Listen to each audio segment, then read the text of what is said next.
Така, колеги, продължавам по проекта Хулиган.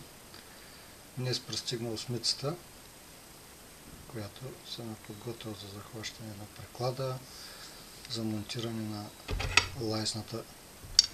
Ето тази лайсна ще бъде монтирана тук, която ще е за оптиката, за удължаване, за изнасяне напред.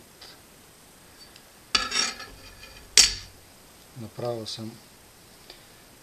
съм закрепването на спусъка вече.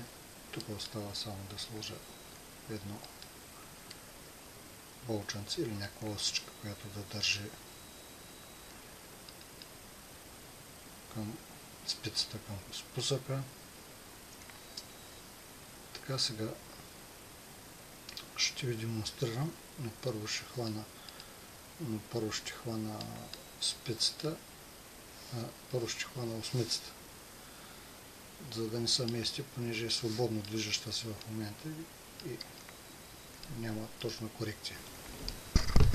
Така, ето, прехванах, ових е малко с певеци, просто да не се движи напред-назад. Ето, зареждаме просто с докосване. Спусъкът се действа безупречно.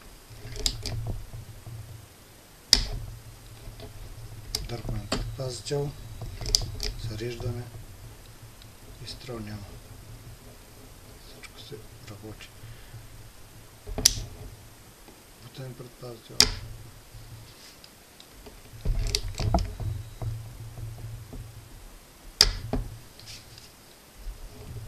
Просто е на докосване.